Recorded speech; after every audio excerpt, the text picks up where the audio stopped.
Բարև ձեզ, դատելով վերջին զարգացումներից և եկեղեցու շուրջ շարունակվող սրացումներից մի պահ թվում է, թե մեր հիմնական ճակատը անցնում է ոչ թե Հայաստանի Հանրապետության սահմանների երկայնքով, այլ հոգևորի և քաղաքականի սահմանագծով։ Ավելին, թվում է, թե այդ սահմանագիծը չկա էլ, հոգևորը և քաղաքականը խառնվել են իրար և ստեղծվել է մի իրավիճակ, երբ այն, ինչ նախկինում համարվում էր կայուն, հաստատուն, անվիճելի և անվիճարկելի, հիմա դարձել է կասկածների, պահանջների և սպասումների կենտրոն։ Խոսքը բնականաբար հայ առաքելական եկեղեցու ներկա վիճակի և ընթացքի մասին է և այս իրավիճակում ամենայն հայոց կաթողիկոսի տնօրինությամբ հրավիրում է եպիսկոպոսած ժողով։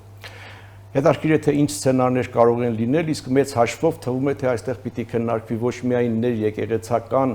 կանոնական, ոչ կանոնական այս վիճակներին վերաբերող հարցերը, այլև եկեղեցու հեղինակությունը և հանրային միասնականության հեռանկարը։ Քաղաքական ուժերը բնականաբար անտարբեր չեն այս զարգացումների հարցում և դա կարծես թե սկսվեց այն բանից հետո, երբ հոգևորականը սկսեց առաջնորդել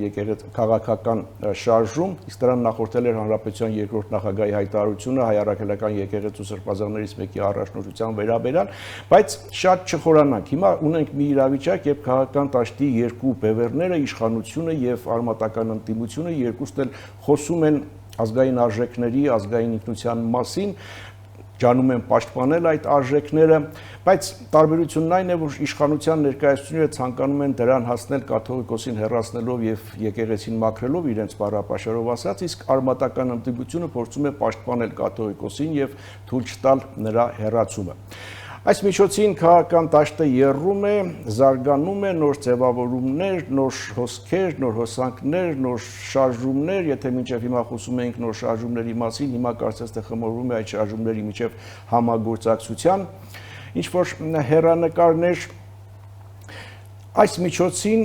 կառավարող կուսակցությունը քաղաքացիական պայմանագիրը հաստատում է իր էթիկայի կանոնակիրքը։ Թվում է, թե սա ոչ թե սովորական մի փաստաթուղթ է, այլ փորձ, որով պետք է փորձեն ազդել քաղաքական խոսքի, քաղաքական տեքստի, քաղաքական վարքի և մեծ հաշվով քաղաքական մշակույթի վրա։ Տեսնենք, թե ինչպես կստացվի, քանի որ մենք հիմա ապրում ենք մի ժամանակաշրջանում, երբ քաղաքական խոսքը ավելի կոշտ ու կտրուկ է, քան այն իրողությունը, որի վերաբերյալ հնչելու այդ խոսքը, իսկ առաջիկայում լարված նախընտրական ժամանակաշրջան է սկսվելու։ Այսօր փորձելու ենք հասկանալ, թե Հայաստանում ինչի շուրջ է պայքարը՝ արժեքների համար, թե ինստիտուտների վրա ազդեցության և քաղաքական դիվիդենտների։ Սա ազատ զրույցն է Free News-ի եթերում, որտեղ համադրում են փաստերը, կարծիքները և կանխատեսումները։ Զրուցակիցս ազգային ժողովի քաղաքացիական պայմանագիր խմբակցության պատգամավոր Ալխաս Ղազարյանն է։ Բարև ձեզ։ Բարև ձեզ։ Եկեղեցու չենք պրծնում, որովհետև այս թեման անդադ շարունակվում է, անդադ ինչ-որ մի նոր բան, այսօր էլ հայտնի դարձավ, որ առաջիկայում լինելու է եպիսկոպոսատ ժողով, նախկինը ոչ թե եպիսկոպոսած, այլ հոգևոր գերագույն ժողովն էր, որը չկայացավ քվորումի պատճառով։ Ընդհանրապես նախ ընդհանուր գնահատական հարցնեմ, ինչ գնահատական ունեք, ինչ է տեղի ունենում, եւ հաջորդը արդեն կգանք այս ժողովին, թե ինչ սպասել այս ժողովից։ Համեցեք։ Տեսեք, խոսեցինք հոգևոր գերագույն ժողովի վերաբերյալ եւ ես պետք է ասեմ, որ այս եպիսկոպոսատ ժողովը ավելի շատ միտված է նրան, որպեսզի ինձ թվում է կարողանան իրենց մեջ հասկանան ինչքանով են իրենց լեգիտիմությունը կորցրել արդեն եկեղեցու ներսում կաթողիկոսը Գարեգինբեն եւ իր այսպես հետևորդները, որոնք որ փոքր խումբ են կազմում ոնց տեսակ, որովհետեւ գերագույն հոգևոր ժողովի ժամանակ չկարողացան ներկայությունը ապահովել եւ այսպես ասած քվորումը չապահովելու պատճառով ժողովը տեղի չունեցավ եւ այստեղ կարծում եմ այս վախերի հաղթահարման գործընթաց է նաեւ եպիսկոպոսատ ժողով հավաքելը եւ հասկանալ ինչ կարելի է անել, ոնց փրկվել այս իրավիճակից, որովհետեւ այն որ հասարակության շրջանում իրենք իրենց ապալեգիտիմ էին, հիմա հասկանում են, որ արդեն եկեղեցու ներսում են կորցրել իրենց լեգիտիմությունը եւ այս շարունական գործունեությունը, ոնց որ ասում են, այդ ամբողջ ուխտադրուժ գործունեության վրա աչք փակելը եղավ ճակատագրական իրենց համար, որովհետև երբ որ որոշ կանոնական խախտման համար քահանային կարգալույծ են անում այդ արագությամբ, բայց ակնհայտ խախտումները փորձում են կոծկել եւ այդ պահով այսպես յուրայիններին իրենց կողքը պահել, բայց մարդիկ, որոնք խոսում են տարբեր իրավիճակների մասին արագ կարգալույց անել, դա ցասում առաջացրեց նաև եկեղեցու ներսում եւ երեք էլ են, որ ընդհանրապես պետք է չխոսեր այդ մասին եւ առհասարակ ասուլիս իրավունք չուներ տալ եւ այսպես եկեղեցու վարքն ու բարքը ամեն ինչը կետնով տված Աշակ Խաչատրյանը եկել էր եւ ասուլիս էր տալիս եւ ամբողջությամբ հերքում էր այն ամեն ինչը, ինչ ժողովրդի համար մեկին մեկ ակնհայտ էր։ Դուք ինչ արձանագրումներ ունեք այդ ասուլիսից։ Ես Ինչ փոխեց այդ ասուլիսը։ Գիտեք ինչ վատ տպավորություն ու ասոցիացիա ունեմ այն առումով, որ համարյա թե ասում եք, եթե ինձ կարգալույց արեք, ես ավելի վատ բաներ կանեմ։ Եկեք ինձ կարգալույց մի արեք, որ ավելի վատ բաներ չանեմ, ես չգիտեմ այդ բանը ինչի համար էր այդ ասուլիսը եւ երևի թե իր փաստաբանները ասել են ամեն կերպով այդ տեսանյութում եղածը, որը որ այդ փորձագիտական խումբը հաստատել է, որ այդ մարդը այդ տեսագրություններում եղել է, ամբողջությամբ հերքել է, ակնհայտ սուտ խոսել է եւ մնացած ես կարծում եմ ավելի վատթարացրեցին իրենց վիճակը եւ հատկապես իր վիճակը։ Հիմա հիմնական ուղերձը դա էր, որ ինձ կարգալույց արեցիք, ես միակ բանը որ լսեցի, որ իշխանությունները ոչ լեգիտիմ են, այնինչ իրանց մասին է։ Միշտ այսպիսի բան կա, չէ՞, մարդ ինչպիսին ինքն է իրեն այդ պահին պատկերացնում իր արժե համակարգ եւ ամեն ինչը դիմացին այդպես է տեսնում։ Մի քիչ ավելի մեծ մասշտաբի հնարավոր ամեն կերպ ասում են, որ ընտրված իշխանությունը լեգիտիմություն չունի, այնինչ ասենք իրենց լեգիտիմության մասին ամբողջ աշխարհն է խոսում ու արդեն քանի ամիս։ Չնայած այդ խոսակցությունները ելի եմ ասում շատ վաղուց ֆանից կային, ուղղակի սկսեցին գլուխ բարձրացնել այս վերջին իրադարձությունների իման վրա։ Իսկ այդ եպիսկոպոսատ ժողովից ինչ ակնկալել, ինչ սցենարներ կարող են լինել։ Սցենար 1, որ կաթողիկոսի թևը պայմանական ասած, հա, հասնի կանոնական հարաբերությունների վերականգնման, այսպես ասենք, հա, այն եպիսկոպոսներին, որոնք որ պահանջում են հրաժարականը, չգիտեմ, կպատժեն, կարգալույց կանեն եւ այլն։ Մյուսը, որ սրանք չեն ընդունի այդ որոշումը, ավելի բաժանարար գծերը կխորանան, կամ գուցե երկխոսության միջոցով ինչ-որ ճգնաժամը կառավարելու տարբերակ կգտնեն, որ տարբերակն ավելի։ Ես կարծում եմ ինչ անունել, որ ուզենան այս ամեն ինչի դնեն, նրանք ուզում են պարզապես իրենց լեգիտիմությունը հաստատեն, ուզում են հնարավորինս երկխոսության դաշտ բերեն, որովհետև տեսնում են, որ ամեն ինչ արդեն փլվում է։ Այս քայլը դրա համար իրենց այդ փրկության որոշ գծեր են ուզում գտնել, բայց ես չեմ կարծում ու ողջունում եմ այն եպիսկոպոսներին եւ արքեպիսկոպոսներին, որոնք ստորագրեցին հայտարարությունով հանդես եկան, խիզախություն ունեցան դուրս գալ եւ ասել են ինչ մտածում են եւ այս առումով շատ կարեւոր քայլ էր նրանց կողմից, որը որ կփրկի եկեղեցու հանդեպ վստահությունը նաեւ ժողովրդի շրջանում, որ ամեն դեպքում մարդիկ ինչքան էլ որ իրենց մասին էլ կան հայտարարություններ, խոսքեր եւ այլն, նաեւ այդ ստորագրած հայտարարությամբ հայտես եկած եպիսկոպոսները ամեն դեպքում տեսնում են, որ եկեղեցու համբավը այս պահին ճգնաժամի մեջ է եւ այդ գործունեությունը հեչ, այսպես ասած, եկեղեցու օգտին չէ։ Իշխանության ներկայացուցիչների օրակարգը եկեղեցու մաքրումն է։ Հիմա այս փուլը ինչ մոմենտ ականատես ենք լինում, ինչ ենք տեսնում, սա մաքրում է, թե ինքնամաքրում ավելի շատ, այսինքն ինքնազտում, այդ process-ները արդեն եկեղեցու ներսում են, թե դրսից են։ Դե տեսեք քիչ-քիչ արդեն եկեղեցու ներս են մտել եւ այդ լեգիտիմության կորցնելու այդ process-ը հենց դրան է միտված, տեսեք ելի եմ ասում եպիսկոպոսները, որ խիզախություն համարձակություն այսպես հավաքեցին եւ սկսեցին խոսել այդ մասին, ոչ թե անհատական քահանաներ, դա նրա մասին է խոսում, որ այո մարդիկ հասկանում են, որ իրապես մաքրման կարիք կա եկեղեցու եւ ողջունելի է այս քայլը, ինչքան էլ որ փորձեն այդ մարդկանց արատավորը, մենք տեսանք ինչպիսի արձագանքներ եղավ, ասենք առհասարակ հոգեվորականին ոչ արիր Հուդայից սկսեցին, Բրուտոսից դուրս եկան, ինչ անվանումներ ասես կպցրեցին, ինչքան լուտանքներ, վիրավորանքներ ու ամենօրյա ռեժիմով անընդհատ մենք տեսնում ենք այդ եպիսկոպոսների, արքեպիսկոպոսների հասցեն, ովքեր համարձակություն են ունեցել ասել, որ այո, եղել են խախտումներ եւ եկեք արդ շփակենք այդ սրբապղծությունների վրա եւ առաջ շարժվենք։ Փոխարենը գային ընդառաջ այդ փոփոխությունների ի օգուտ եկեղեցու, ընդդիմադիր դաշտը ինչ որ արժե համակարգերից է խոսում, այ արժե համակարգային կլիներ այն գործընթացը, որ սկսեն եւ իրոք արժանի պետք է մատուցել նրանց, որ խիզախություն ունեցան այդ մասը։ Դուք ասում եք արժանի մատուցենք, ովքեր խիզախություն ունեցան, բայց մյուս տեղում ասում են, որ նրանց արածը կանոնական չէ եւ պետք է վերադարձնել կանոնական հաշտության մեջ։ Բա ինչ անեին։ Աչք փակեին նրանք էլ սրբապղծության վրա շարունակաբար, ոնց արել են 26 տարի շարունակ, հայտարարության մեջ հստակ նշված է, որ նաև կաթողիկոսի ընտրությունը եղել է ոչ այսպես թափանցիկ, ոչ ճիշտ եւ ոչ լեգիտիմ, այնպես որ այս մասին էլ պետք է մտածենք ինչ-որ մի կետում։ Լավ, հիմա եթե ասում եք, որ եկեղեցին այս փուլում ինքնամաքրման գործընթաց է գնում, այստեղ իշխանության ներկայացուցիչների կամ պարզապես հավատացյալ մարդկանց մասնակցությունը ինչպիսին պիտի լինի։ Եթե ընդհանրապես մասնակցություն պիտի լինի, ապա որտեղ պիտի սկսվի եւ որտեղ պիտի ավարտվի այդ մասնակցությունը։ Տեսեք, իշխանական մասը դնենք մի կողմ, բոլորս հայաստանյան առաքելական Սուրբ եկեղեցու հետևորդներ ենք։ Ամեն դեպքում այն մարդիկ, ովքեր պատարագին էլ պարտաճանաչ մասնակցում են։ Եվ ես պետք է նշեմ բոլոր պատարագներին մասնակցած մարդ, որ ամեն համայնքում եւ մարզում, որտեղ գնում ենք, մարդիկ մեծ խանդավառությամբ սկսում են մասնակցել պատարագին ու շատերը կան առաջին անգամ են այսպես ուրախությամբ պատարագի մասնակցում, ես կարծում եմ, որ գնալով դեպի եկեղեցի,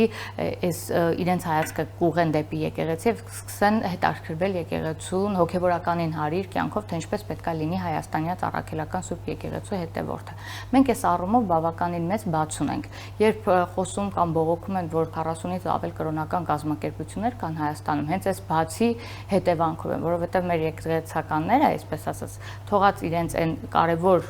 գործունեությունը, որով պետք է զբաղվեին ու Հայաստանի Հանրապետության քաղաքացիներին կապեին ավելի շատ եկեղեցուց, իրենք հիմնականում զբաղված էին այս կամ այն քաղաքական թևի շահերը սպասարկելուն։ Մենք գիտենք, որ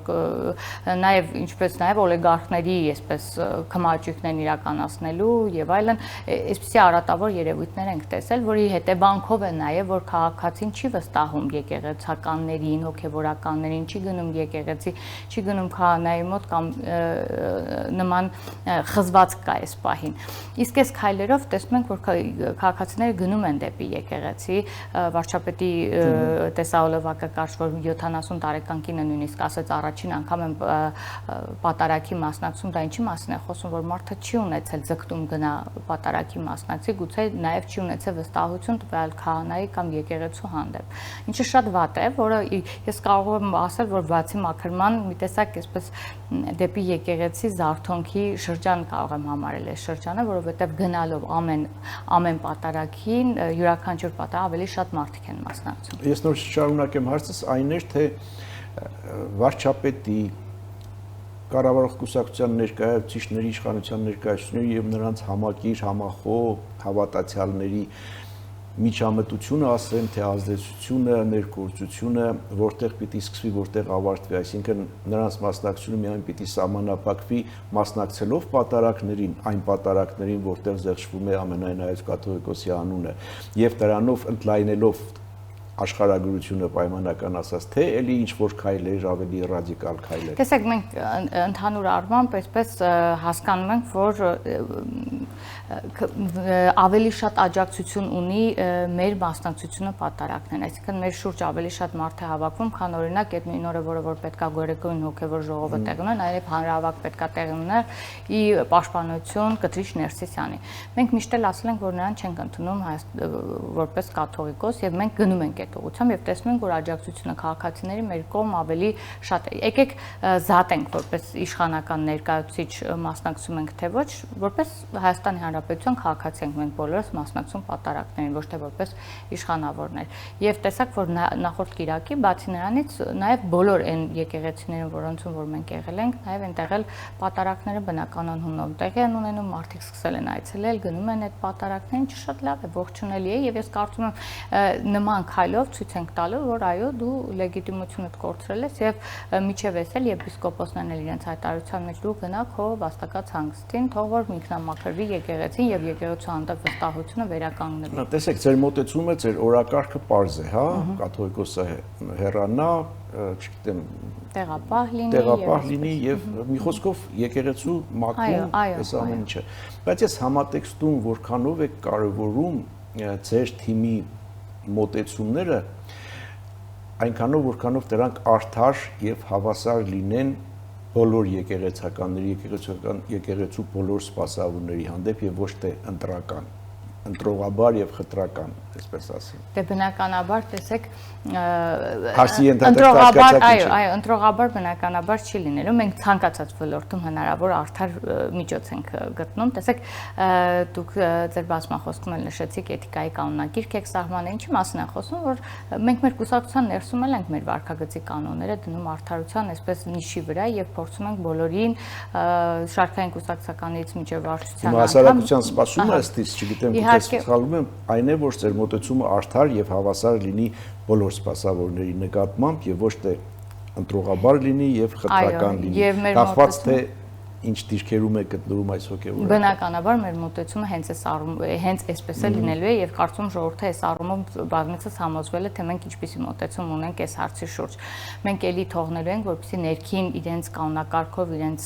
ընտրության արդյունքում, իրենց որոշած կանոններով իրենք շարժվեն, բայց առաջին հերթին պետք է իրենք այդ բռնաճնշումներից եւ այդ մի խմբակի ճնշումներից ազատվեն, որպեսզի կարողանան իրապես հավասարը հավասարին իրար կողք նստեն, որոշեն ինչպես են շարժվում առաջ եւ ինչպես են այդ ինքնամաքրման գործընթացը իրական, ինչպես են հենց առաջինը իրենց կանոնադրությանը, կանոնակարգին, այսպես ասած, հետևում, որովհետեւ գիտեք, որ հենց առաջին հղումը հենց իրենց կանոնակարգի խախտումն էր։ Եկեղեցու հետ կապված ձեր օրակարգը միայն եւ միայն արժեքների համար է, թե նաեւ քաղաքական ենթաշերտեր ունի, նաեւ քաղաքական ռիսկերի չեզոքացում է։ Փոքր դատարից հետո շարունակենք։ Վերադառնանք վարքյաններ անց։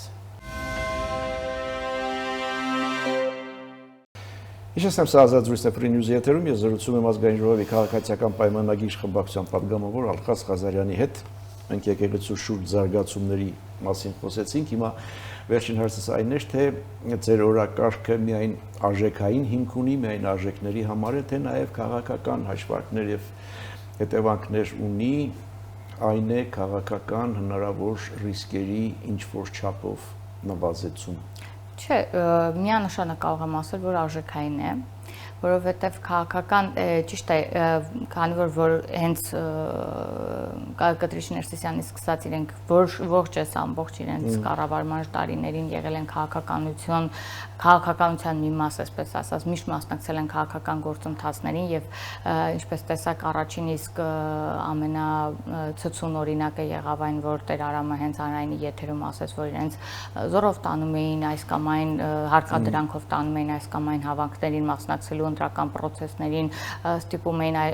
եթե ոչ, ապա իրենց ինչ որ կարգապահական պատիժների էին ինչ որ ենթարկում կամ տանում հեռու տեղեր, նաև մենք լսեցինք հեռախոսազանգ Տեր Աղանի եւ Նաթանի միջև եւ այսպես շարունակ։ Այսինքն իրենք անընդհատ եղել են քաղաքական process-ների մեջ, բայց այս փուլում վստահեցնում եմ, որ մեր մղումը, մեր օրակարգը միայն եկեղեցուն ի օգուտ եկեղեցու այդ արժեքային համակարգը վերականգնելն է, որովհետեւ եկեղեցին էլ մեր ինքնության մասն է կազմում եւ մեր համար շատ կարեւոր է, որպեսզի եկեղեցին ամբողջությամբ ինքնամաքրված լինի եւ Հայաստանի ծառայական Սուրբ եկեղեցու հետևորդները իրապես շրջվեն դեպի եկեղեցին եւ կրթվենք նաեւ այս առումով, նաեւ հոգեվոր առումով դառնանք իսկապես այն հավատացյալ հոտը, որը որ պետք է իրականում լինենք, ոչ թե փնտրենք ինչ-որ բան,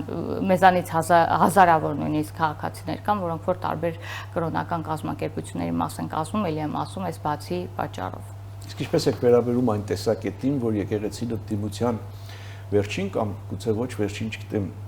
քաղաքական ռեսուրսն է եւ գործի տրվեց այն ժամանակ, երբ որ պարզվեց, որ քաղաքական ուժերի ռեսուրսը բավարար չէ ձեզ այլընտրանք լինելու, ձեզ հեռացնելու համար։ Այո, իրենք հենց օգտվեցին այդ առումից, այդ տեսակետից, որ այն ժամանակ, քանի որ այն ընդդիմադիր ուժերը, որոնք այսպես ասած մաշվեցին իրենց խոսքով ասած միջև քոք, չեմ ուզում այդ բառը նույնիսկ օգտագործեմ, շատ տհաճ է, բայց իրենց լեքսիկոնից վերցրած է, տեսան նաև, որ հնարավոր չէ իրենց նորից, որպեսզի ժողովուրդը վստահի, այս անգամ օգտագործեցին եկեղեցին, այսպես ասած, դե բնականաբար Կտրիշ Ներսիսյանի օրհնությամբ եւ մենք դրան ականատես եղել ենք, երբ որ սկսեցին արդեն շարժում գեներացնել, իբրև թե որոշ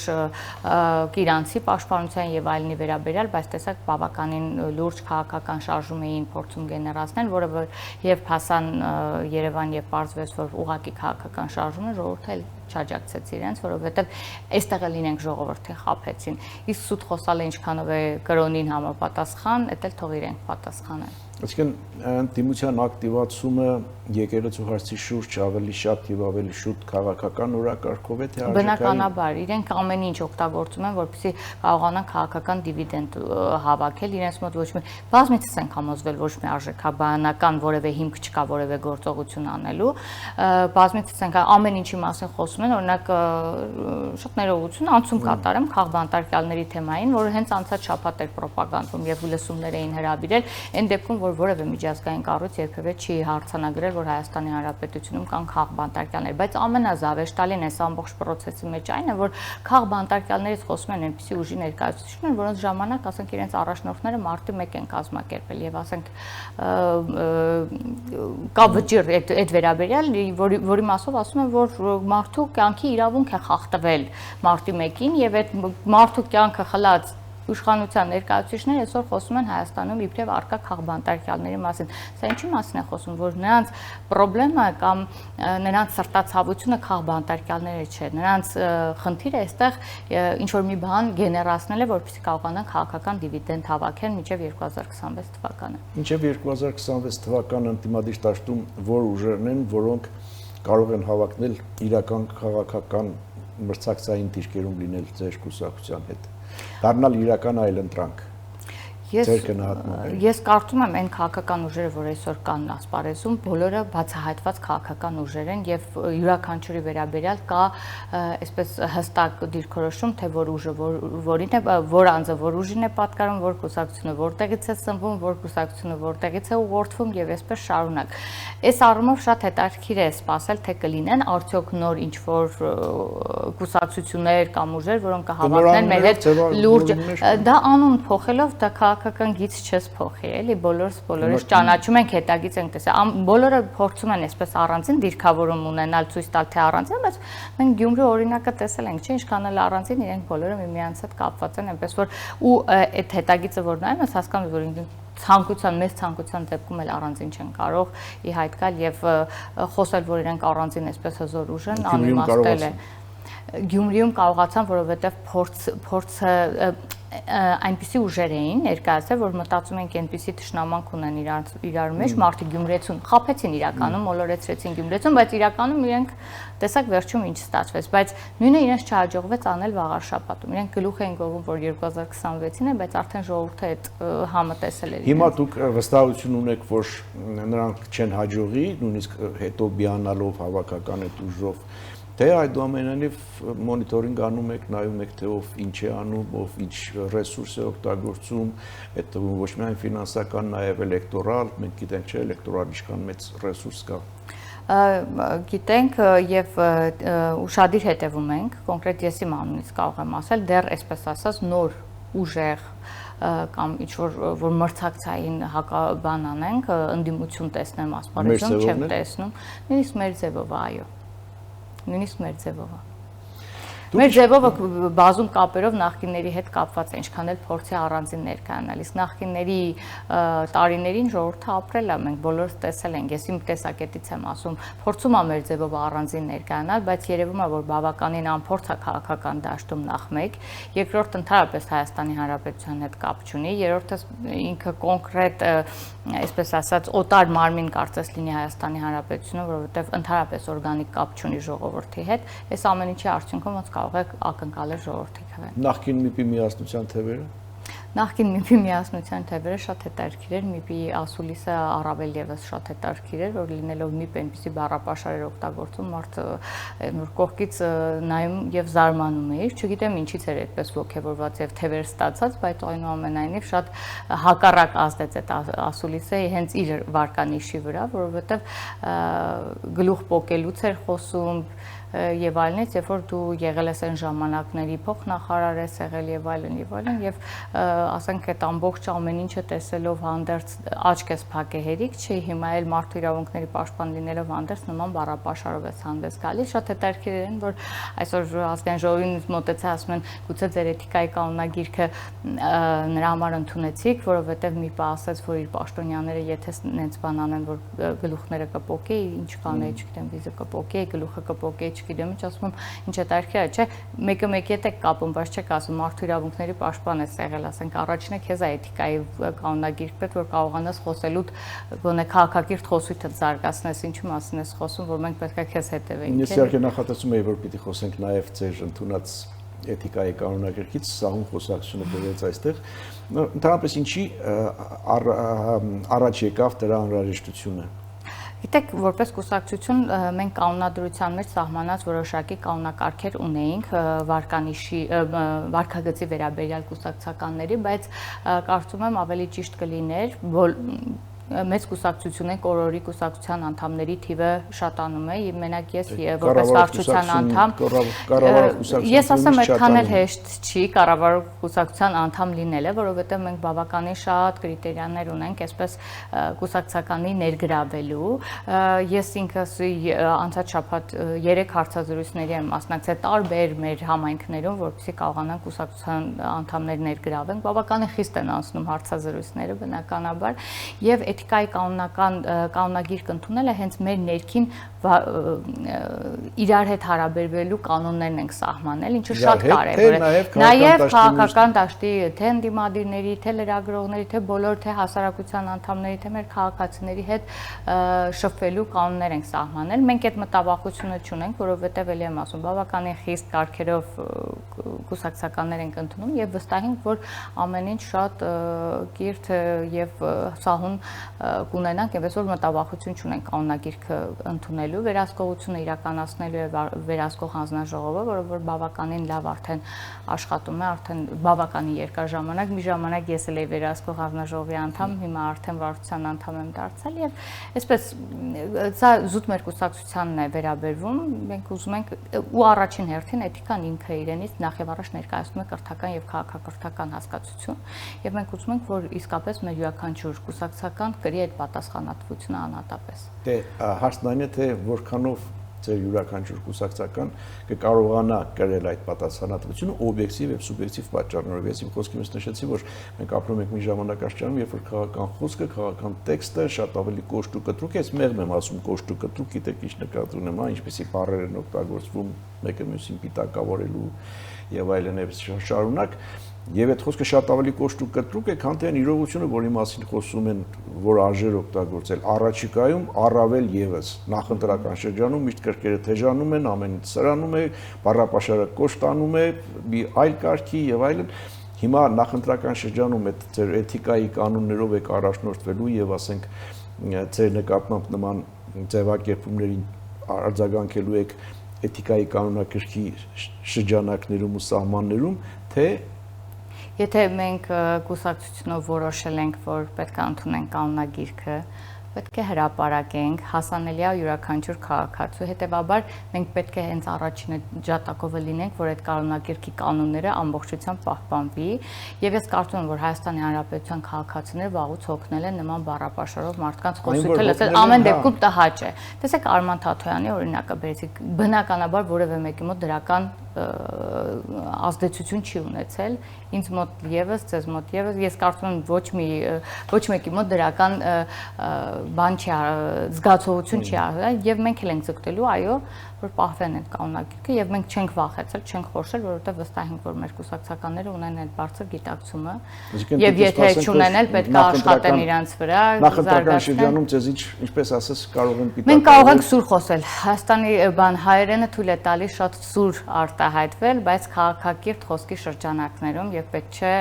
եւ պետք է իսպար մենք նախ առաջինս մեր լեզվամտածողությունից այդ բառերը հանենք հետո բան ես չեմ կարծում որ օրինակ ես չեմ հիշում ինձ այսպեսի ինչ որ բառ օգտագործելուց բայց մնացածն էլ արդեն Հիմա լավ չեմ ուզում կոնկրետ օրինակ բերենք ասենք այս բառի սուր ձևակերպումը եւ անընդունելի ձևակերպումները որոնք են մեկ-երկու հարցել ձեր նախընտրական այս նախապատրաստական աշխատանքների մասին հիմա ինչքան հասկացա ցուցակ կազմելու այդ գործընթացում եք ինչ տրամաբանությամբ է կազմվում այդ ցուցակները Ինչպես միշտ քաղաքացիական պայմանագիր կուսակցությունը երևի այն որ գլուխ կովել չլինի ամենաժողովրդավարական կուսակցությունն է, որ եւ հնարավորություն է տալիս յուրաքանչյուր կուսակցականի հավասարաչափ մասնակցել ցանկացած գործունեությանը, առաջադրվել, ինքնաառաջադրվել եւ ընտրություն կատարել եւ այլն։ Դուք տեսաք վերջին վարչության ընտրությունները ինչպիսի թափանցիկությամբ on-line հարթակով իրականացվեցին, ընտրվեց վարչությունը վերահսկող է։ Այս նույն տրամաբանությամբ էլ առաջ ենք շարժվում նաեւ համամասնական ցուցակի կազմման գործընթացում եւ պետք է ուրախությամբ նշեմ, բավականին մեծ առաջադրումներ ունենք, բացառապես ինքնաառաջադրումներով էինք շարժվելու եւ բավականին մեծ թվով առաջադրումներ ունենք, ինչը կուսակցականներ եւ անկուսակցականներ, հետագայում արդեն այլ process-ներ կգեներացվեն այս շրջանում, բայց ուրախալին այն է, որ եթե շատ են առաջադրվող մարդիկ, հետեւաբար վստահությունը կուսակցության նկատմամբ մեծանում է եւ ամեն առումներով եւ նաեւ կարելի ասել, որ այն որ քաղաքացիները արդեն աներկբա ընդունում են, որ իշխող կուսակցությունը կունենա հաղթանակ 2026 թվականին, դա էլ է երևում այդ արդյունքներից։ Լավ, դրա մասին նախընտրական շտապում եմ որ եզրակացություն անեմ, բայց կարծում եմ դա դրա մասին դեռ խոսելու ժամանակ ունենք, բայց քանի որ ասում եք բավական մեծ թվով առաջադրումներ ունեք եւ կուսակցականներ եւ անկուսակցականներ, հիմա ես հարցնում եմ, թե իսկ ինչպես է պատահում, որ որոշ կուսակցականներ չեն առաջադրվում, որոշ անկուսակցականներ, որ ձեր ֆրակցիայում են կամ ձեր թիմի հետ են, կուսակցական են տանում, որ առաջադրվեն։ Դե տեսեք, դա անհատական մոտեցման հարց է։ Ես կարծում եմ, որ օրինակ ես որպես ազգային ժողովի պատգամավոր, ես ունեմ դեռ անելիք անելու ազգային ժողովում որպես պատգամավոր եւ ես այս առումով ես նույնիսկ երկար չեմ մտածել առաջադրվել, չառաջադրվելու հարցում եւ առաջադրվել եմ, նաեւ որպես վարչության։ Բայց կան գործընկերներ, որոնք իսկապես որոշել են, որ իրենց հետաքրքրությունները մի փոքր դուրս են քաղաքականությունից եւ որոշել են չառաջադրվել։ Ես լրիվ հարգում եւ ընդունում եմ, բնականաբար ես ինքս էլ որպես գործընկեր հարցրել եմ, օրինակ ինչով է պայմանավորված եւ շատերը ասել են, որ իրենք ունեն այլ հետաքրքրություններ, արվեստով զբաղվելու եւ այլը, տարբեր ընտանիքով զբաղվելու, ամեն բիզնեսի տարբերակը չեմ հանդիպել, բայց ամեն դեպքում ինձ հարցրեցին այսօր բիզնեսի մասով, ես չեմ հիշում, որ որևէ մեկը ասաց բիզնեսով եմ զբաղվում, բայց կոնկրետ գիտեմ անձիկ, որ իրենց մեկ ընտանեկան կյանքը գերադասեց քաղաքականությամբ զբաղվելուց, դա էլ արդեն որոշման հարց է անհատական, ես ասում եմ բոլորս ինքնաառաջադրումներով ենք